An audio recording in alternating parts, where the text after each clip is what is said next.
D'abord, il y a un clivage très important entre les salariés syndiqués qui bénéficient de la représentation syndicale organisée en vertu du Code du travail et les autres salariés qu'on appelle non syndiqués qui ne bénéficient d'aucune représentation syndicale en matière de conditions de travail et de détermination des conditions de travail. Comme il y a eu absence de réforme pendant toutes ces années pendant lesquelles le régime inchangé s'applique, le régime devient de plus en plus difficile d'application. L'organisation du travail change, les formes de travail changent, les travailleurs deviennent, vous parlez de travailleurs atypiques parce qu'ils ne sont plus dans les formes de travail régulières inclus, déterminées par un contrat de travail traditionnel.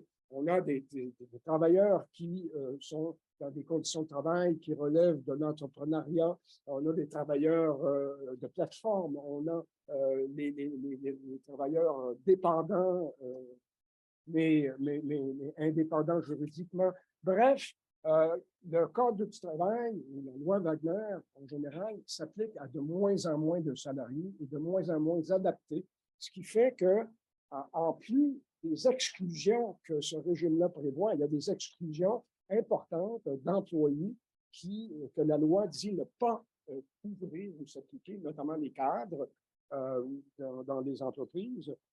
Tout ça fait en sorte qu'aujourd'hui, la couverture syndicale, la présentation syndicale et la présence de la négociation collective est devenue fortement, je ne dirais pas marginalisée, ce qui est le cas aux États-Unis, mais au Canada et au Québec, quand même, ce régime-là ne permet plus aux salariés en général de bénéficier, d'accéder à la représentation syndicale et de bénéficier de la représentation syndicale. Je vous donne les chiffres de 2020 rapidement. Au Canada, le taux total de syndicalisation et donc de pénétration syndicale est de 31,6 %. Au Québec, 40,2 %. Et ce taux se maintient depuis un certain nombre d'années. Cependant, si on divise entre le secteur public, le parapublic et le secteur privé, là, on voit des différences importantes. Dans le secteur public au Canada, la représentation est très forte, 77 %. Et au Québec, encore plus, 85,6 % des salariés du secteur public et parapublic sont syndiqués, représentés par syndicats. Le secteur privé, cependant, dans le secteur privé, au Canada, 15,9 %. Le modèle Wagner d'aujourd'hui au Canada, dans le secteur privé, permet à simplement 15 de la population de la main-d'œuvre canadienne d'être représentée. Au Québec, c'est un peu plus élevé, c'est 23 %, 23,5 %. Mais ce n'est pas un travailleur sur 4 qui est représenté par un syndicat dans le secteur privé. Et ça diminue, alors que le taux général demeure le même en termes, dans le secteur privé. En 5 ans, on a perdu 5 % de représentation. On est rendu à 23 %. Alors, et je termine là, mais je dirais que le modèle Wagner, qui est implanté chez nous en Amérique du Nord depuis 80 ans, a fortement encadré l'action syndicale. L'action syndicale correspond à la forme de négociation et de représentation syndicale qui est imposée par le Code du travail, qui est protégée par le Code du travail, de sorte que notre monde syndical actuellement demeure contraint et agit à l'intérieur de ces contraintes et a beaucoup de difficultés à se déployer au-delà de ce régime-là et même à penser en termes de réforme. Et là, c'est plus large que le mouvement syndical. En termes de réforme, souvent, les réformes dont on parle s'intéressent à une amélioration du régime Wagner plutôt qu'à se poser la question, et c'est cette question qui est laissée à nos commentateurs, est-ce qu'on doit le réformer en profondeur? Et si oui, comment le faire? Alors, je laisse la parole à chacun de nos intervenants. Ils ont à peu près 12 minutes, en commençant par Roger, Dalia et Kevin. En préparant l'intervention, j'ai choisi de l'axer de la structurer plutôt en 3 aspects. Sans reprendre les constats que j'ai faits, je veux quand même mettre l'accent sur un certain nombre d'observations. Et par la suite, je parlerai des limites du régime, mais je parlerai aussi de ses avantages, parce que je pense que dans la question des formes possibles, il ne faut pas oublier les avantages du régime. On a tendance à les négliger. Et enfin, j'évoquerai quelques avenues de solutions, là, tout comme les collègues Dalia et Kevin, pour des fins de débat. Je vais les évoquer, les avenues de solutions, plus en termes de questions que de réponses certaines. D'une part, je pense que la question qui nous est posée de l'amélioration du travail requiert-elle un changement au modèle Wagner? Je pense qu'il faut faire un constat que le modèle Wagner, il a aidé à l'amélioration de la qualité du travail. Hier, j'entendais des collègues du Mexique nous parler des conditions de travail, des conventions collectives dans l'industrie automobile mexicaine sous un modèle de corporatisme syndical. On n'a pas besoin de les écouter trop longtemps pour constater qu'il y a comme une légère différence entre les conditions du Mexique et celles des États-Unis et du Canada. Je pense que ça tient en partie là, à certains succès du modèle Wagner. Je parle en passant, là, je parle du modèle Wagner version canadienne parce que là, il y a un écart grandissant entre les deux. J'y reviens. Le problème, Gilles l'a mentionné, je pense fondamentalement de ce modèle-là, c'est que depuis son départ, c'est dans ses fondements même, c'est un modèle de tout ou rien. C'est le seul, à toute fin pratique, qui permet d'accéder, du moins à une large couche de la population salariale, à la représentation collective et de faire contrepoids à l'employeur. Mais son problème fondamental, c'est qu'on est dedans ou on est à l'extérieur et là, il y a de plus en plus de gens, il s'essouffle parce qu'il y a de plus en plus de gens qui sont à l'extérieur. Et il y a eu aussi un transfert, là, tu le disais avec les statistiques. Si on remonte aux années 50, il y avait très peu de salariés du secteur public qui étaient syndiqués. Il y avait des interdictions, de toute façon, dans la plupart des juridictions. Et c'était que des gens du privé. Là. Il y a une certaine... On peut penser que le modèle stagne, là, mais le modèle, il stagne en termes de courbe décroissante, mais il y a aussi une transformation de la population qui est syndiquée. Ce que je fais comme constat, donc, c'est que finalement, on a un modèle que certains pourraient qualifier par rapport à l'idée de la représentation collective. C'est un modèle d'exclusion et non pas d'inclusion. Et ça devient de plus en plus vrai au Canada qu'il se lézarde depuis que la liberté d'association a été constitutionnalisée par la Charte canadienne des droits et la Charte québécoise pour ici, et je connais moins la situation dans les autres provinces, et surtout que la Cour suprême en a donné ce droit fondamental une interprétation large qui inclut non seulement la liberté d'association, mais également le droit à la négociation et le droit à la grève, là, depuis, je pense, à partir de 2011, à peu près. Bon. Et donc, on pourrait, par rapport à ces décisions-là, notre collègue Doré l'a bien fait ressortir dans un excellent article paru en 2021. Finalement, on pourrait dire que le modèle Wagner, par rapport aux décisions de la Cour suprême, à certains égards, il restreint le droit d'association tel qu'il est.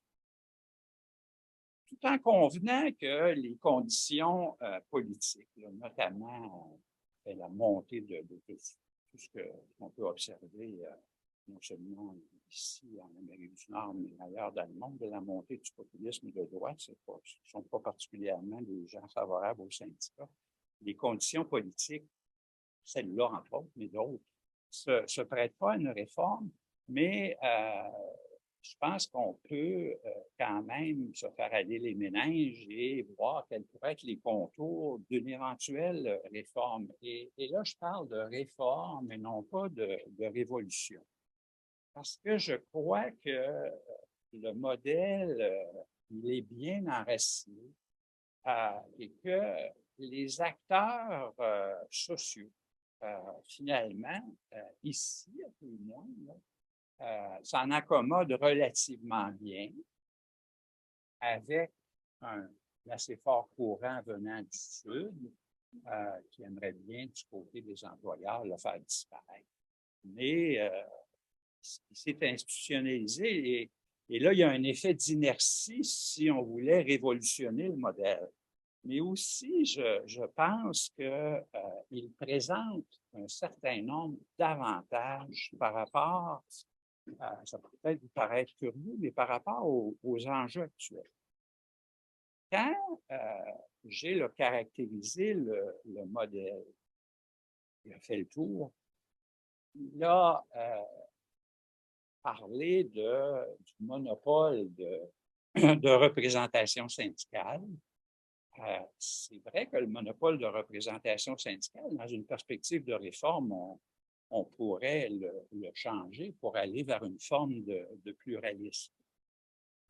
C'est vrai que le monopole de représentation est une forme de frein à la liberté de choix. Mais moi, j'écarte cette ouverture-là sur le pluralisme parce que je pense que le monopole de représentation syndicale a plus d'avantages que d'inconvénients et c'est des observations pratico-pratiques que j'ai fait en me promenant un peu partout dans le monde. Puis en comparant des modèles dans la pratique, dans la réalité. C'est que le monopole de représentation syndicale, il a pour effet de contribuer à la cohésion à l'intérieur du groupe des salariés syndiqués. Les arbitrages se font dans le choix des revendications, le choix des moyens d'action, le choix des règlements sur les conditions de travail se font à l'intérieur de la même institution et ça, je crois que le monopole de représentation, il favorise la négociation collective et il favorise aussi la conclusion de conventions collectives qui sont beaucoup plus substantielles que c'est le cas dans d'autres régions où les conventions collectives parfois ne contiennent pas beaucoup d'autres choses que de grands principes. Ça, d'une part. D'autre part, un autre des piliers, c'est la reconnaissance syndicale rattachée à l'employeur, la forte décentralisation du régime, qui peut avoir des inconvénients, mais je pense qu'on oublie que ça a aussi sensiblement des avantages parce que ça amène une représentation collective de proximité. L'influence syndicale, la visibilité du syndicat, elle est beaucoup plus grande dans les milieux de travail que dans des systèmes qui sont axés sur l'entreprise et la branche d'activité, voire le territoire. Comme c'est le pilier du système, les élus syndicaux sont davantage présents dans les milieux de travail et aussi les conventions collectives contiennent des dispositions qui régissent parfois dans le menu détail, peut-être trop même, le quotidien. C'est un acquis non négligeable que cet ancrage de proximité. Et je crois que il devient un avantage, ça va peut-être vous paraître curieux, il devient un avantage dans un contexte où les normes du travail, les normes publiques du travail deviennent plus nombreuses et ont une portée plus large. Ce qui fait en sorte que dans les milieux de travail, le rôle des syndicats se transforme un peu à certains égards, sur certaines matières. Ils sont ne sont plus des définisseurs des règles, mais des agents de leur application. J'en veux pour preuve là, deux cas concrets. Toute la question des exigences en matière d'équité salariale fixées par la loi, de même que tout le dispositif qui a été introduit au Québec là, au début des années 2000 sur le harcèlement sexuel, mais aussi harcèlement psychologique. L'autre chose à cet égard que je voudrais faire ressortir, c'est que il n'y a rien qui, à partir d'un ancrage syndical chez l'employeur, empêche la négociation de branche. Forcer même la négociation de branche, ça peut paraître drôle, mais c'est contraire aux conventions internationales, notamment la 98. Parce que la forme de la négociation, c'est la loi des partis, c'est les partis qui le font. On aime ça ou pas, là. Mais prenons pour exemple une vieille tradition de l'automobile qui a subsisté, le pattern bargaining. C'est une forme de négociation de branche. Prenons plus près de nous, dans l'hôtellerie. L'hôtellerie au Québec, c'est une forme de négociation de branche par la négociation coordonnée. Elle prend sa forme particulière, là, mais c'est une forme de négociation de branche. Le secteur public québécois, si ce n'est pas de la négociation de branche au pluriel, ça ne s'appelle pas de la négociation par employeur, ça je le souligne au passage. Par ailleurs, je crois que dans les avantages du régime au Canada, j'arrive après ça avec quelques roches, là, ça s'en vient. Oui. La capacité d'adaptation au Canada, elle explique en partie, je pense, ce n'est pas la seule explication, mais les différences importantes qu'on voit marquées dans les taux de syndicalisation qui, dans les années 50, étaient identiques. Le Québec en est un bon exemple, je crois. Et c'est pas la loi là, qui fait le taux de syndicalisation à 40 au Québec, le plus fort d'Amérique du Nord, mais je pense pas que ça nuise. D'une part, notre système de reconnaissance par les cartes d'adhésion plutôt que les votes, c'est clair, là, c'est démontré par des recherches, facilite la syndicalisation. Mais il y a surtout eu, au gré des années, une série de règles qui ont eu pour effet de sécuriser la présence syndicale. Je pense à l'arbitrage de première convention, le précompte syndical, l'interdiction des briseurs de grève, et aussi des institutions de régulation qui sont passablement efficaces, dont la forme a évolué au gré des années.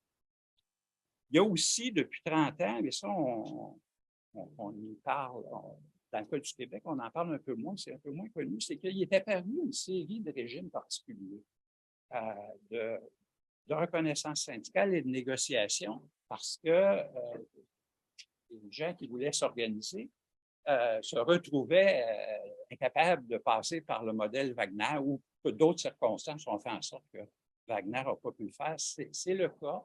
Ce sont des régimes intéressants, même s'ils sont particuliers. Les artistes, le régime vient d'être modifié et amélioré.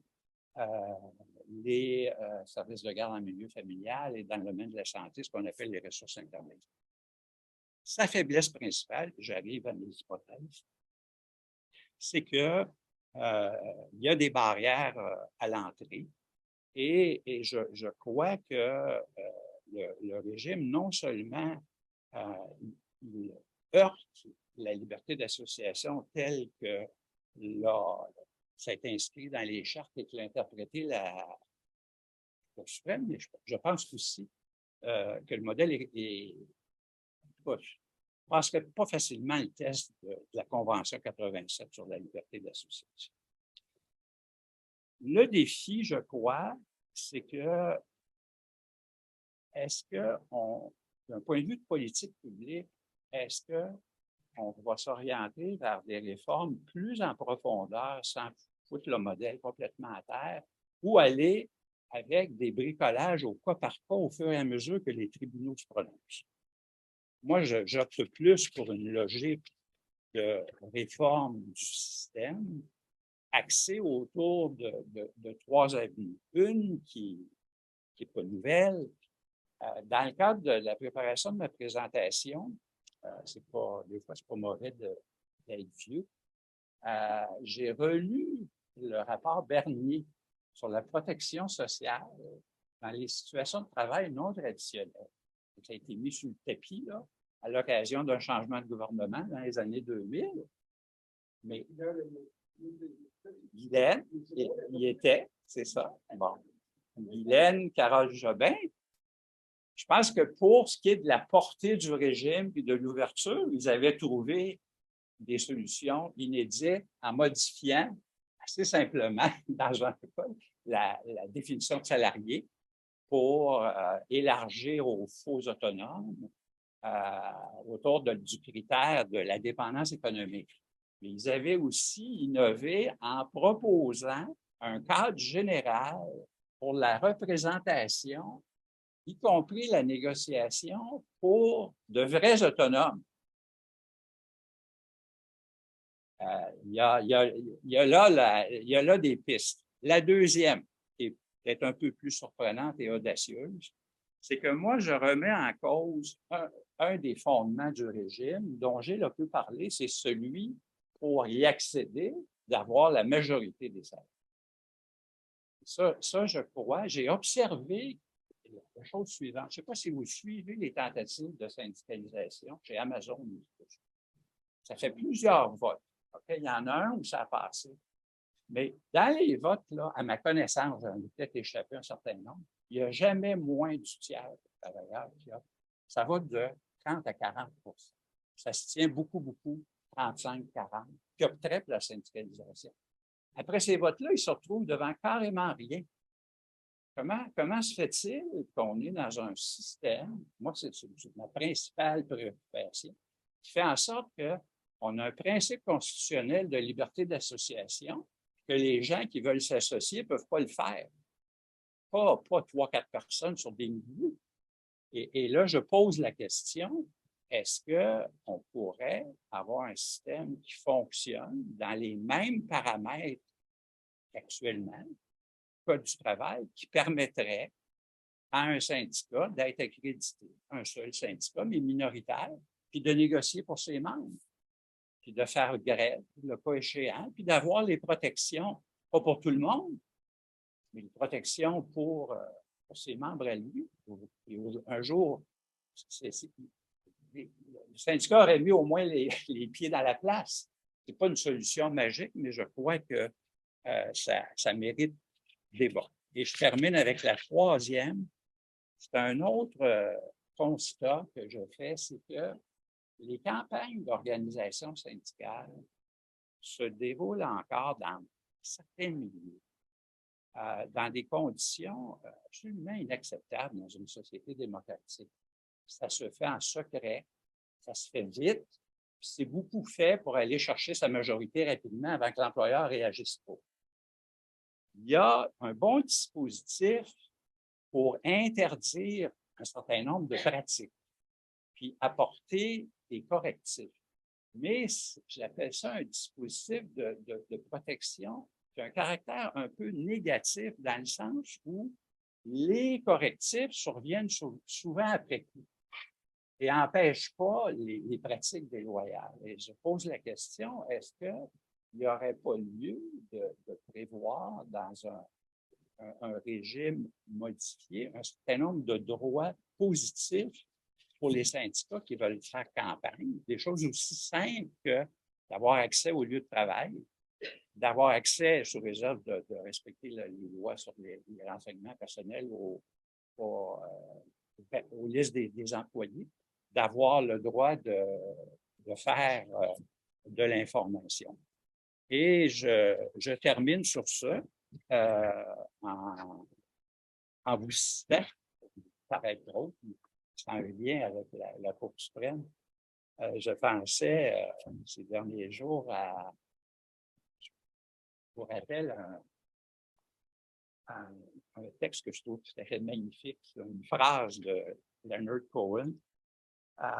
There's a crack in everything. That's all light gets in. Et alors, merci beaucoup, Gilles et Roger, d'avoir mis la table. Ça me fait énormément plaisir de voir dans la salle beaucoup d'acteurs du monde du travail parce que si on fait ces colloques-là, c'est aussi pour ça, pour avoir une conversation, comme on dit en anglais. Et vraiment, ça me fait le plus grand plaisir ce matin aussi dans la plénière d'avoir vu de voir encore ici autant de gens qui viennent, qui ont les deux mains dedans, comme on dit en québécois. Alors, moi, je vais vous proposer un pas de côté parce que pour moi, répondre à la question est-ce que le modèle Wagner est encore un modèle pertinent pour l'amélioration du travail, ce n'est pas mon carré de sable habituel, ce n'est pas mon terrain de jeu habituel. Alors, moi, je vais vous proposer un pas de côté pour réfléchir à comment le modèle Wagner, en fait, a institutionnalisé certaines pratiques, notamment sur le plan syndical, et comment, justement, il faut réfléchir à agir dans les interstices de ce régime-là, quels sont les écueils à éviter dans une perspective de réforme et aussi quelles sont les pistes d'avenir dans une perspective de réforme. Alors, c'est autour de ces trois axes-là que je vais intervenir. Mais je vous dirais aussi que je pense que la prémisse de base, et il faut nommer un chat, c'est qu'il y a quand même cette crainte que partagent autant la partie patronale et la partie syndicale de cette idée de réouverture au Québec du Code du travail et de ce que chacune des parties pourrait perdre au genre. Et je pense que cette idée de compromis social autour du Code du travail et d'équilibre imparfait et fragile, il faut l'avoir en tête quand on pense justement dans une perspective de réforme et de comment on peut agir dans les interstices de ce régime-là et justement quelles sont les voies qu'il faudrait peut-être éviter ou préconiser. La première chose dont je veux parler, c'est comment le modèle Wagner a eu pour effet au fil des ans de surdéterminer de mon point de vue, du point de vue des travailleuses et des travailleurs, qui est un insider, qui est un outsider et qui est ce que j'appelle aujourd'hui un in-betweener, et je vais revenir là-dessus. Évidemment, l'insider est ce travailleur, et je masculinise vraiment haïtien ici, qui a un contrat à durée indéterminée, qui a une sécurité sociale liée à son emploi, qui va travailler toute sa vie ou à peu près pour le même employeur. Ce travailleur existe encore, mais il est en plus en plus en voie de disparition et c'est évidemment une réflexion sur la modélisation sociale de ce travailleur-là autour duquel le modèle Wagner a été construit. L'outsider, lui, c'est celui que de facto se retrouve exclu donc d'un accès à la syndicalisation proposée par le modèle Wagner. Et là, j'insiste ici sur deux aspects de ces outsiders parce que je pense que si on ne réfléchit pas à ces deux aspects-là, on va passer à côté de quelque chose. Mais il faut réfléchir, oui, à ceux qui n'ont pas formellement accès au régime parce qu'ils ne répondent pas à la définition de salarié, parce que justement, la question de la détermination du statut est fondamentale pour accéder au régime. Il faut penser à ces gens-là, aux cadres notamment, qui ont fait l'objet d'une décision, aux travailleurs agricoles qui ont fait l'objet d'une décision et qui ont obtenu un régime particulier. Et comment on répond à ces exclusions-là? Roger, pour moi, l'a très bien placé. Est-ce qu'on y va à la pièce avec des régimes particuliers qui réagissent à des décisions des tribunaux suite à un activisme de la part des associations syndicales ou est-ce qu'on prend un pas de recul sur d'autres modes d'intervention collective ou une réforme plus, comme on dit en anglais, encompassing pour inclure ces personnes-là? Mais je veux aussi, et j'insiste vraiment beaucoup là-dessus parce que c'est au cœur de mes intérêts, c'est la question de l'accès effectif au régime qui sont pour certains groupes de travailleurs et travailleuses pas formellement exclus du régime Wagner et de l'accès à la syndicalisation parce qu'ils répondent à la définition de salarié au sens du Code du travail, mais que dans les faits, l'accès à la syndicalisation est illusoire et c'est un effet aussi de comment notre modèle Wagner est construit. De qui parle-t-on ici? Évidemment, les travailleurs et travailleuses d'agence, les travailleurs et travailleuses qui sont issus d'immigration récente et les travailleurs et travailleuses qui sont des travailleurs étrangers temporaires qui viennent par le biais de programmes de migration temporaire. Ici, il faut comprendre l'interaction entre le modèle Wagner et d'autres régimes normatifs, dont le droit de l'immigration, pour comprendre justement les freins à l'accès à la syndicalisation et comment, par exemple, le fait de faire la grève peut être un niveau de préjudice qui est inégalé pour ces travailleurs-là si on les compare à d'autres groupes de travailleurs et travailleuses. Alors, je voudrais aussi vous parler, parce que pour moi, c'est fondamental, il faut aussi réfléchir à cette troisième catégorie qui est pour moi le in-betweener, qui est la personne qui est susceptible d'être compromise dans une unité d'accréditation ou qui est comprise dans une unité d'accréditation, mais qui ne dispose pas de rapport affinitaire avec la façon dont l'action syndicale est faite dans un contexte de monopole de représentation. Et là, je vais vous donner un exemple tiré de mes recherches pour vous parler de ça. J'ai fait une recherche et je parle toujours sur l'autorité de Claude Rioux quand je parle de cette recherche-là. Dans le secteur de la foresterie, auprès d'ouvriers, ouvrières sylvicoles, c'est un secteur où la main-d'œuvre est d'une diversification absolument tonitruante. On a des travailleurs issus de la main-d'œuvre locale, des étudiants, des travailleurs issus de l'immigration récente et tout spécifiquement de l'Afrique de l'Ouest. Et on a des travailleurs étrangers temporaires. Et il y a chez la main-d'œuvre locale une volonté, un désir de syndicalisation, un souhait réel d'accéder à des mécanismes de représentation collective via le modèle du Code du travail, alors que pour les travailleurs issus de l'immigration récente, c'est une fin de non-recevoir. Pourquoi? Parce que négocient à la pièce le contexte de leurs conditions de travail, notamment leur horaire de travail, extrêmement individualisé à leur réalité familiale notamment. Donc, ne se reconnaissent pas dans un monopole de représentation qui aurait pour effet, dans leur perspective, évidemment, je ne dis pas que ce serait ça qui arriverait, mais ce qu'ils retiennent d'une démarche de syndicalisation, c'est un aplanissement des conditions de travail et quelque chose qui serait similaire pour tous et toutes, où ils ne se reconnaissent pas là-dedans.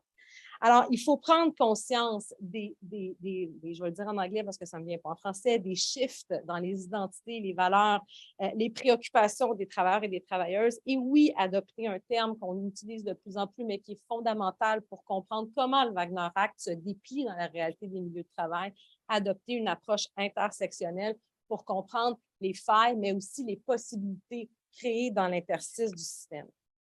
Alors, je veux aussi parler quand même, et là-dessus, je vais faire écho à ce que Thomas Cochrane a dit ce matin dans la plénière.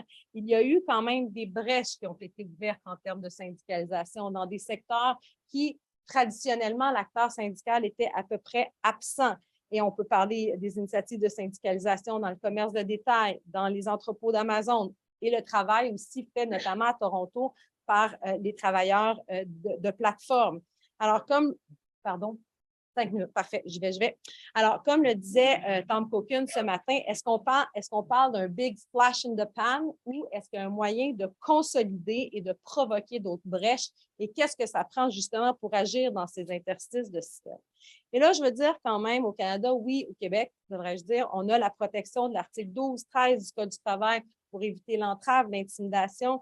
Mais il y a aux États-Unis une mesure extrêmement méconnue et c'est rare qu'on regarde vers le sud pour des solutions, qui est l'article 7 du NLRA qui protège contre les activités concertées. Qu'est-ce que ça veut dire, les activités concertées aux États-Unis? C'est cette possibilité de faire un arrêt de travail, une dénonciation de nos conditions de travail, une grève spontanée de plus de 2 employés dans une perspective d'aide et de protection mutuelle. Cette forme de protection d'activité concertée, conjuguée à nos régimes de protection des représailles, serait, de mon point de vue, une façon de créer des brèches ou même de les consolider qu'il faudrait envisager. Je pense aussi qu'il faut regarder notre modèle des décrets au Québec. Il faut le regarder. C'est un modèle qui a un intérêt non seulement d'un point de vue historique, mais aussi d'un point de vue de créer justement des brèches comme premier pas, oui, dis-je bien, à une action collective qui doit prendre d'autres formes. Ce régime doit être dépoussiéré, révisé. Le rôle des comités sectoriels doit être repensé à l'aune de la transformation de la main-d'œuvre et des transformations dans les identités et les préoccupations des travailleurs. Mais je pense que là, une brèche à créer et je pense qu'il y a un intérêt sur cette question-là, autant de la part de certains employeurs que des associations syndicales. Il faut vraiment pousser ce sujet-là qui, de mon point de vue, sous-étudié, sous-analysé et sous-compris en tant que potentialité.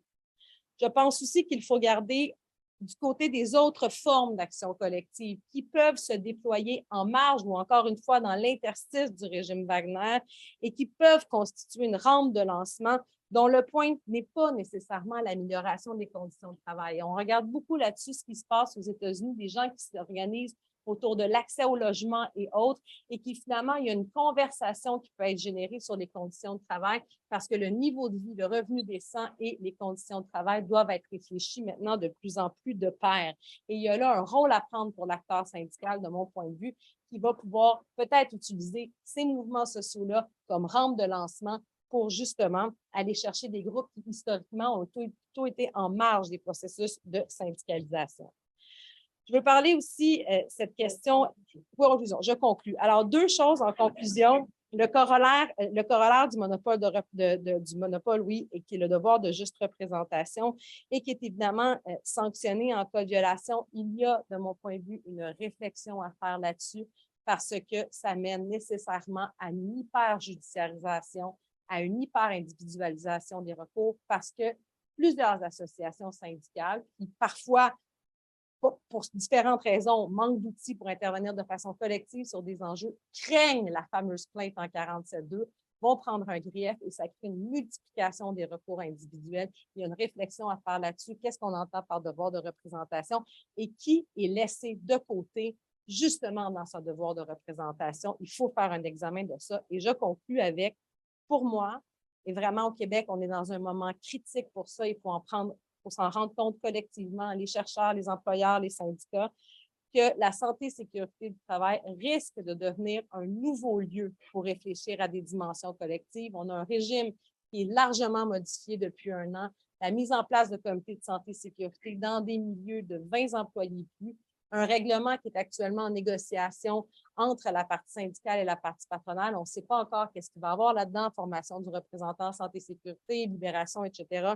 Mais il y a là, nous sommes dans un moment clé, un moment phare, et de mon point de vue, la santé et sécurité devient un vecteur de renouvellement de l'action syndicale, pour autant que les syndicats, justement, prennent à bras-le-corps cette responsabilité sur des enjeux qui ne sont pas seulement les lésions physiques, mais aussi d'autres enjeux, on en a parlé hier, et justement pour permettre à la santé et sécurité de devenir presque un vecteur de renouvellement de l'action syndicale, pour autant qu'on ne cesse de dire que la santé et sécurité n'est pas un enjeu de relation de travail. On comprend le fondement derrière ça, mais voilà. Oui, j'arrête.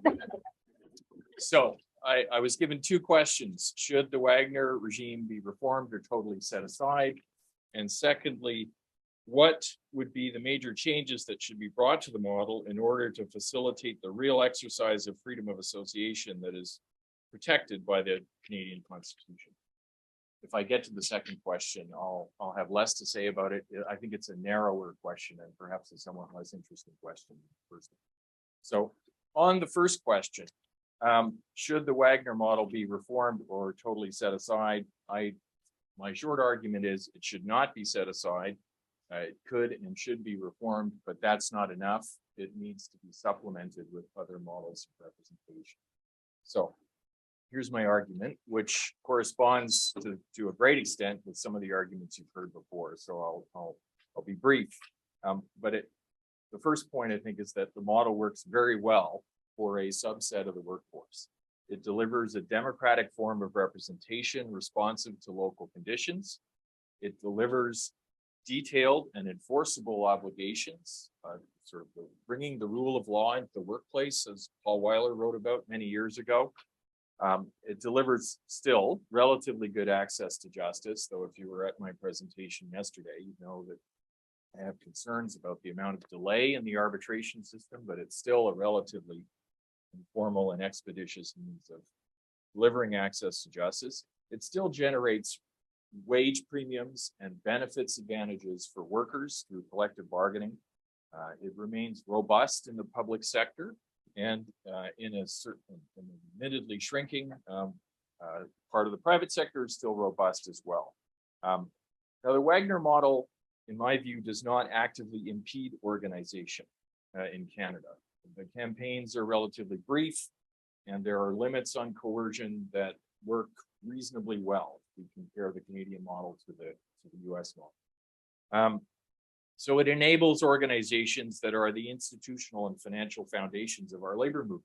Without the Wagner model and those organizations, the prospect of getting the other models that I'll talk about in a minute would be sharply limited. So I think we need to build off the model rather than replace it. I would also say that the labor relations culture associated with the model has a net civilizing effect on Canadian capitalism. And, you know, just to give one example, by and large, I think the management bar in Canada is not part of the problem. They get the system, they buy into it.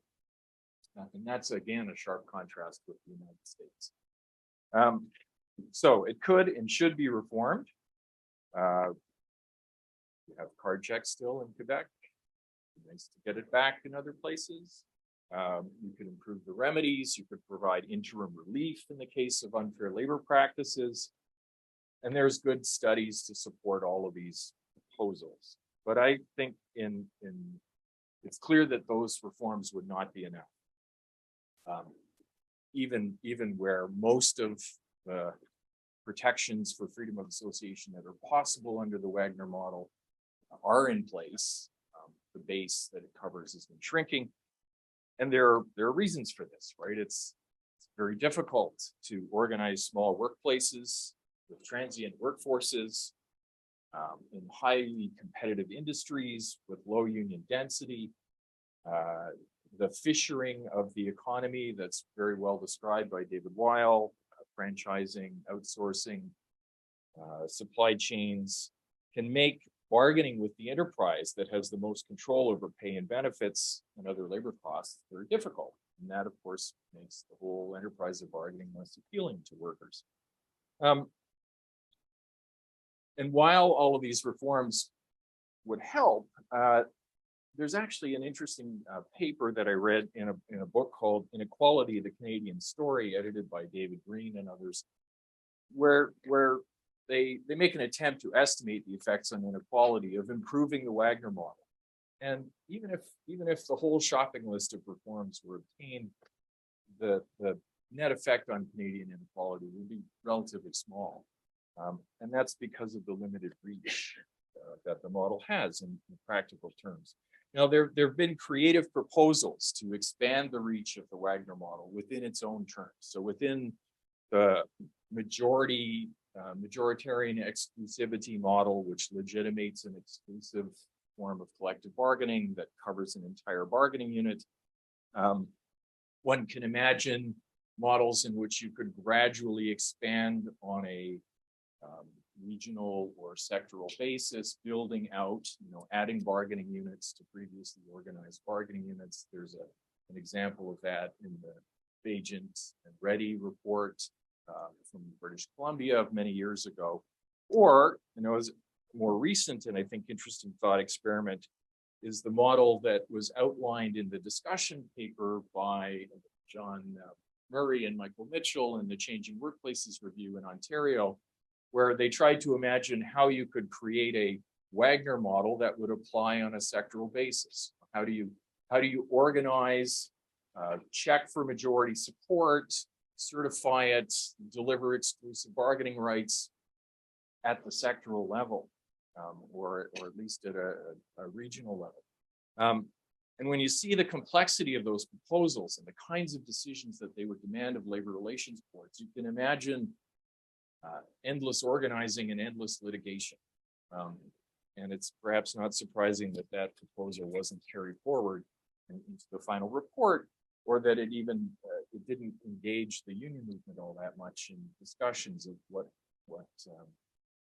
reforms ought to be recommended to the government.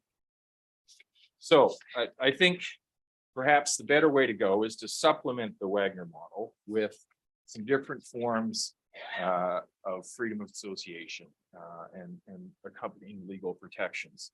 And like the previous speakers, I agree that the basic problem here lies in the all or nothing approach to legal protection we have at the moment.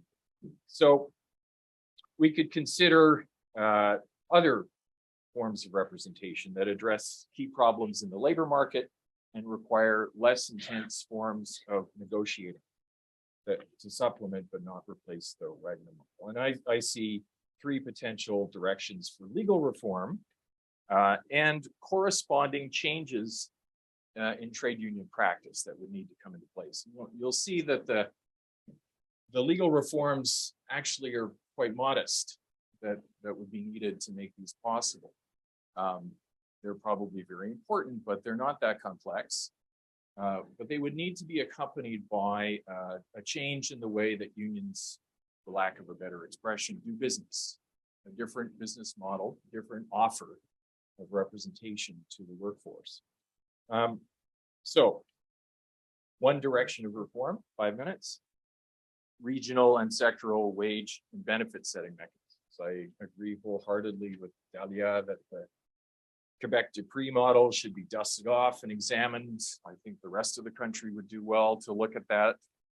There are interesting models for wage setting commissions that are being explored in New York and California that would engage non-traditional forms of representation in community groups as well as trade unions. Some of these models might involve, there's essentially two ways we could get there. One would be a voluntarist approach, where you simply remove the legal prohibition on pressing bargaining at the sectoral level to impasse in negotiations, and then you allow the parties to work it out. Or governments could intervene more heavily and structure the forum, give people a seat at the table, and try to facilitate settlements that could then be extended on a sectoral or regional basis, more along the Dupree model. There are two different distinct pathways. The second might be to create rights, protect better rights to form minority unions. Minority unions could have an important role.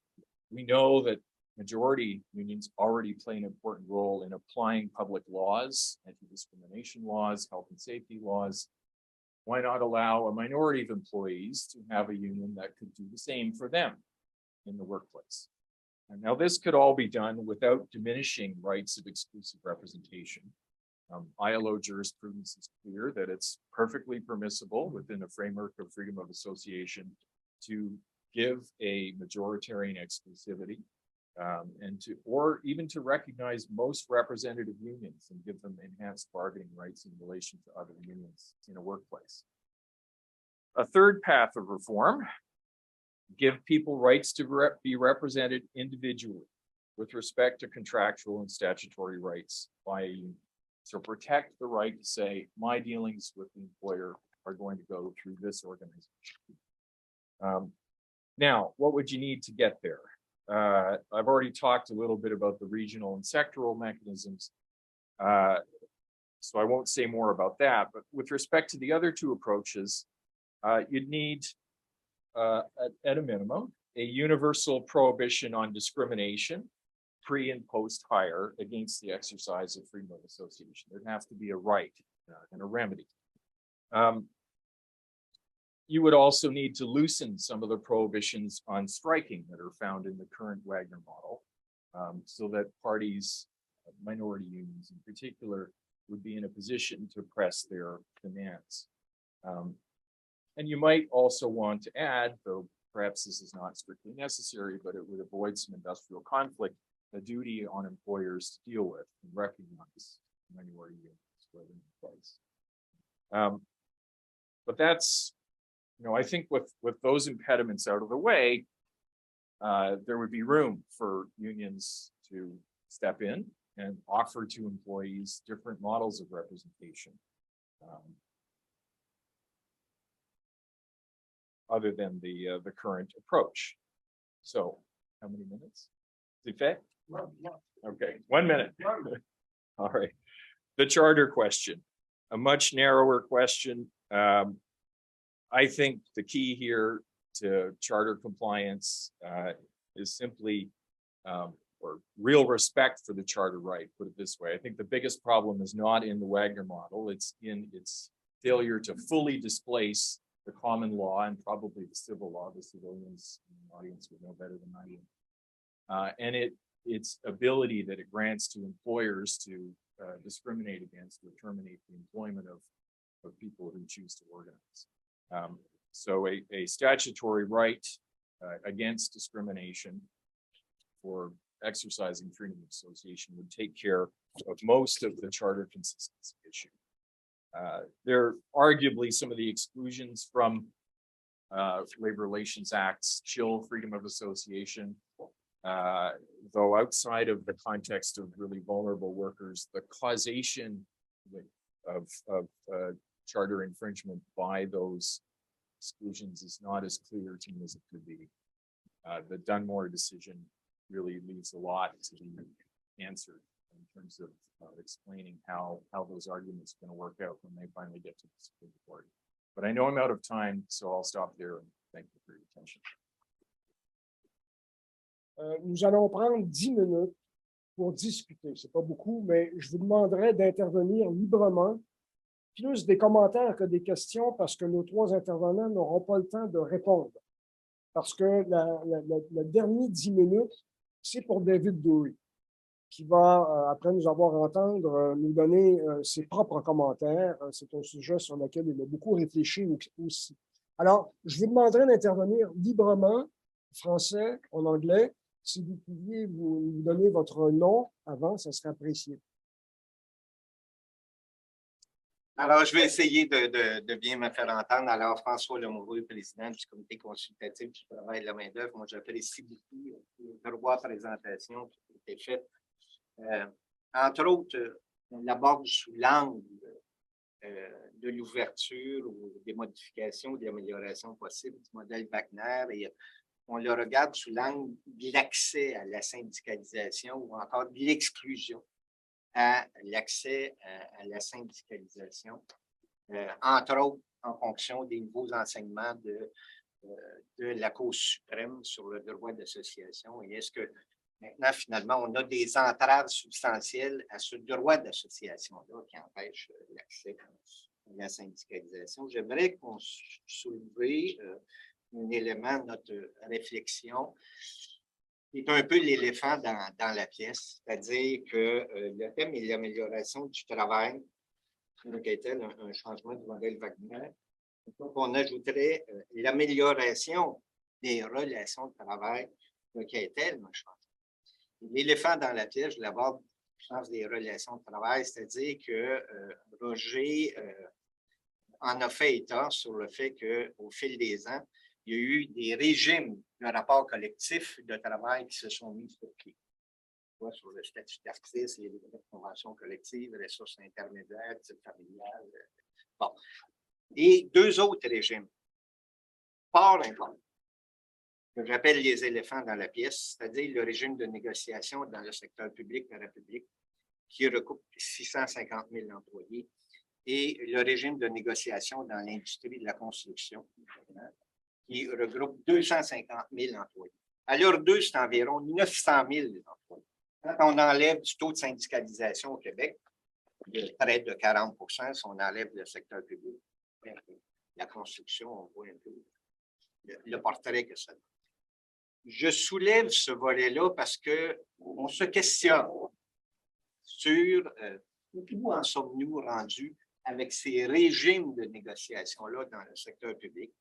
Ou, par exemple, depuis le début des années 70, on a eu droit à environ 48 lois spéciales de retour. Donc, les relations de travail dans le secteur public depuis des années, 5 ans, le psychodrame des renouvellements de conventions collectives, avec un régime qui est, ma foi, peut-être un peu dépassé. Et au niveau de la construction, on a eu aussi souvent droit à loi spéciale par-dessus loi spéciale. Donc, dans les priorités aussi en même temps au Québec, l'accès au droit à la syndicalisation, mais ceux qui sont dans les régimes actuellement aussi de négociation, ces régimes-là collectifs de négociation, il y a une réflexion importante aussi à faire, ne serait-ce que où en sommes-nous avec les modes alternatifs de règlement des litiges et sommes-nous obligés d'arriver avec des lois spéciales pour conclure à toutes les conventions collectives. Je voulais soulever cet élément-là important des relations de travail aussi. En marge du Wagner. Qui sont des régimes de relations de travail toujours sectorialisés. Exact. Pas des centralisés.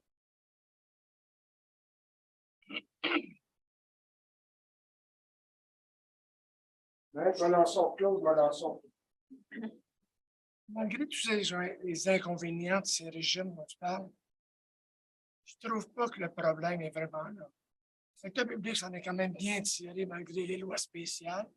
Très souvent, les lois spéciales ont servi à débloquer des impasses.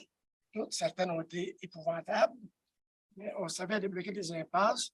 Le secteur public n'a pas perdu tant que ça sur le secteur privé.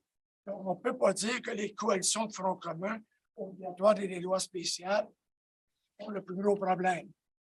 Même chose pour l'industrie de la construction. Les lois spéciales finissent généralement par faire l'arbitrage du dernier 1 ou 2 de salaire pour le temps de vacances qu'ils ne sont pas capables de régler à cause de leurs contraintes face à leur monde. Les gens de la construction ne se plaignent pas particulièrement du résultat, soit dit en passant. Comme les autres régimes spéciaux de policiers. Je pense que le drame est plus ailleurs. Le drame est chez ceux qui n'ont pas accès à la syndicalisation. Ceux qui sont dans des groupes difficilement regroupables, et particulièrement maintenant, avec la pandémie nous l'a enseigné, avec tout le travail qui se modifie où les gens sont isolés chez eux. Voudrait-il faire une action collective que ça devient plus compliqué? Mon interrogation, ce que je souhaitais de cet atelier, c'est qu'on a toujours tendance à se dire, le modèle Wagner, c'est pas vraiment la question, non, ce serait pire si on ne l'avait pas, comme si on tombait à rien. Ça serait peut-être plus enrichissant de comparer le modèle Wagner au modèle des autres pays industrialisés comme les nôtres en Europe et de voir est-ce que le modèle Wagner est vraiment une nécessité ou ce n'est pas des alternatives. Ce qui me préoccupe particulièrement, on en a parlé, on va en parler dans le prochain atelier, c'est de voir les Américains, plus particulièrement le dernier gouvernement précédent américain, Donald Trump, qui a forcé les Mexicains à s'en aller vers le modèle Wagner. Ils viennent mettre 100 millions de dollars pour les aider à faire leur cheminement. Je trouve ça un peu inquiétant de voir la place où le modèle fonctionne le moins bien aux États-Unis, avec 12 de syndicalisation, faire la promotion d'un modèle. Fort intéressant. Dernière intervention de 1 minute. Malheureusement, ce n'est pas mon souhait de vous couper, mais après ça, on va passer à la dernière étape de notre discussion. On pourra continuer à l'entour du café s'il en reste. Là. Je m'appelle Nila Toll, je suis coordonnatrice sur le recrutement au TUAC. Donc, je suis sur le terrain. Je fais de la syndicalisation avec, entre autres, les exclus et les inclus depuis plus de 15 ans. Puis, ce que je tenais à dire, c'est que j'écoute, puis on en parle sur le terrain, les besoins des gens et leurs attentes et notre capacité à aller dans ce sens-là pour être capable de les organiser est très différente des suggestions qu'on a. J'ai coordonné la démarche de syndicalisation et participé à la négociation des ressources des responsables de services de garde en milieu familial. Et j'étais là quand elles ont dit qu'elles voulaient absolument un statut hybride et ne voulaient pas être considérées des salariés. Et j'ai défendu ça pendant plusieurs années dans combien de colloques avec le monde académique que je respecte énormément et que j'adore, dont une de mes très bonnes amies, c'est Dalia. Dans la vraie vie, là, ils veulent avoir des statuts hybrides. Dans la vraie vie, leur réalité, c'est autre chose. Dans la vraie vie, les conducteurs de Uber veulent être capables de se loguer à 4 applis en même temps puis travailler partout. Fait que, puis dans la vraie vie, aller faire syndiquer plein de gens, comme en France, le nombre d'interventions que j'ai fait avec des gens en France, où est-ce que aller chercher aller organiser des travailleurs, les 5000 travailleurs à travers la province pour faire de la représentation par secteur, là, never gonna happen. Never gonna happen. C'est très, très, très, très compliqué de faire des choses comme ça. Fait qu'après, tu sais, l'idée, c'est de trouver une façon de travailler au milieu de ça. Puis, selon moi, la solution, puis, bon, je fais la promotion de mon organisation, c'est sûr, mais il faut comprendre ça, puis il faut patauger là-dedans, puis ouvrir des portes, mettre le pied dans le pas, puis figure it out. Puis trouver des façons de faire avancer la législation de cette façon-là. Donc, merci beaucoup. Fort pertinent. Ça ébranle un petit peu notre modèle. Désolée. Mais je pense que c'est l'objectif. David. Yeah, 7 minutes. What do you think? So we're at like 7 minutes now. Wrap everything up. Okay, so I'm David Dory, and I've been thinking about these issues for a very long time. And I'm going to try and sort of capture everything. I'm gonna actually draw a little diagram here, which I think they can pick up if I look at the screen. Just get at a point I want to make in my 7 minutes. Just going through the talks, I don't have time to go through everything in these really interesting talks. A couple of points that came out. Generally, everyone who spoke said that the Wagner model should not be flushed down the toilet. That it's useful for what it was originally intended to do, which was to organize giant workplaces in the industrial sector for the most part. It could still work in giant Amazon factories where workers congregate in one big building and the organizers can stand out front and collect union cards. It still works fine. That's what it was designed to work for. But we all agree that it doesn't help a lot of the most vulnerable people in need of labor law protections. We need something else, right? So we don't want to get rid of the Wagner Act, the Wagner model. We can preserve it. So I'm giving kind of I'm writing a paper for the Institute on Research and Public Policy. It will be out in the spring on the future of collective bargaining law. And I've been thinking about all these things and I've ended up with a diagram like this that captures what some of the discussion we've had today. So in here, we have Wagner model that we all know and love. Majority representation, exclusive representation. We don't want to get rid of this. We'll save it. It would be a bad idea to get rid of it. I don't believe for a second that one day a government should just eliminate the Wagner Act and say we're starting fresh with something entirely new. Although we did kind of do that in the 1940s. But I think it would just cause chaos. So we keep this because it still works relatively well. And within this, as Kevin noted, we can have discussions about improving it. The debates we've had for years. Should we have card checks? Should we have votes? Should we ban replacement worker? All that's, we know all of that. Those are the things. We know those debates and it's going to go back and forth, right? I don't find those debates really interesting. Because they're interesting, they're important, but we know them. Then we can go back and forth. And we include the Wagner model. Of course we can, right? But not everyone wants to. The interesting questions to me are what I've said in my writing is we need to think about descending. I don't know what the French word for that is. Descending from the Wagner model of majority representation. By this, I'm talking about way down here, what we need, Kevin mentioned this, we need a right to associate. It's quite stunning that most people don't realize in Canada, we do not have a right to associate. We have a freedom to associate in the charter. That helps some public sector workers, but we do not have a right to associate. I actually don't know the precise language in the Quebec legislation, but in the rest of the country, if you look at our labor relations legislation, we have a right to engage in lawful trade union activities. Okay, that's very narrow, right?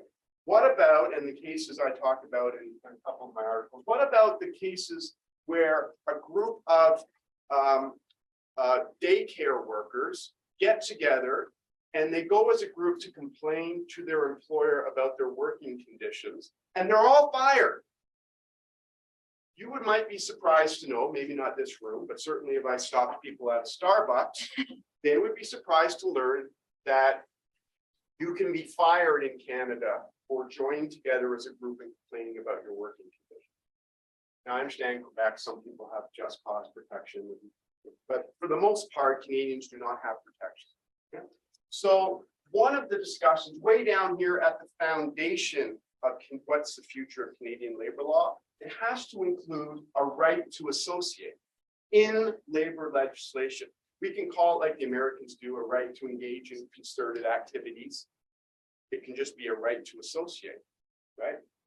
It will still capture people fired for trade union activity, but it will go beyond that. It will protect any group of people who join together and say, we're not happy with our working conditions.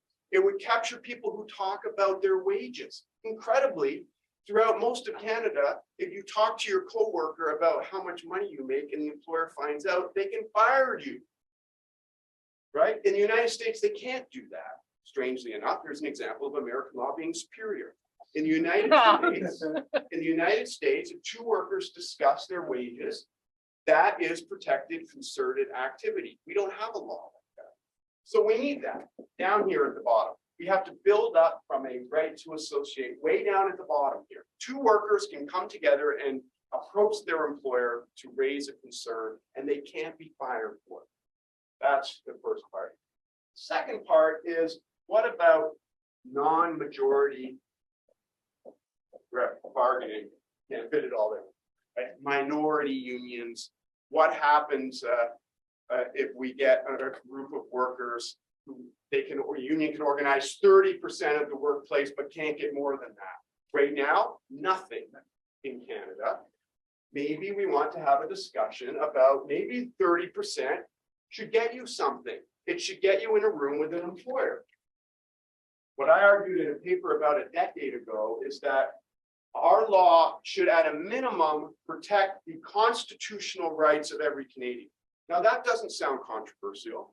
The Supreme Court of Canada had said you have a charter right to join together to associate, and you have a charter right to, as a group, approach your employer and engage in a meaningful dialogue about your working conditions, and the employer is obligated to engage in a good faith discussion with you. At a minimum, that's what the charter guarantees Canadians, but our laws do not protect that. Right? So my argument a decade ago was that the law should protect at least the bundle of rights that the Supreme Court of Canada said is protected by freedom of association. Okay? That gets us to non-majority unions and meaningful dialogue. Maybe not a full-fledged collective bargaining duty to bargain in good faith that a majority union has, but at least in the room. Right? You can have a discussion about whether that's meaningful right or not. Now, since I wrote that 10 years ago, the Supreme Court of Canada said something else. They said now the charter also protects the right to strike. So for me, one of the most interesting questions that nobody is talking about in this country is, do non-union workers and workers in non-majority unions have a protected right to strike? Probably not at the moment, but they should they? What should it look like? Right? So what's right now, right? We can't say in Canada that Canadians have a right to strike when 85% of non-union workers can be fired for striking. It doesn't make any sense. Americans and people in other parts of the world talk to me and other people, they say, hey, you've got a constitutional right to strike. That's incredible. And I say 85% of non-union workers will be fired if they strike. Maybe they will, but they could be. That's not right. So we need to have a discussion. What is the right to strike of a non-union worker in Canada? That's the next big discussion. Now, I know I'm running out of time.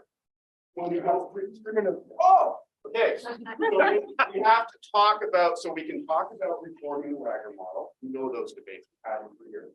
We need to talk about descending down from the Wagner model of majority union. And now we have to have a discussion about ascending. What's ascending? Ascending, moving up from the Wagner model. Well, what do we mean by that? This is where we get into multi-employer bargaining, multi-employer, and sectoral, broader-based bargaining, right? This is where we're in this discussion. When we're talking about that, we're talking about, fine, we can organize a Starbucks here in the Wagner model. That's not hard. I used to be general counsel to the steelworkers years ago, and we organized a whole bunch of Tim Hortons when I was there. Not me personally, but unions can organize. There's lots of union people in the room. You can get majority support in the Tim Hortons store. That's not the problem. The problem is you organize that store and you have zero power to bargain a sustainable collective agreement with a single Tim Hortons store.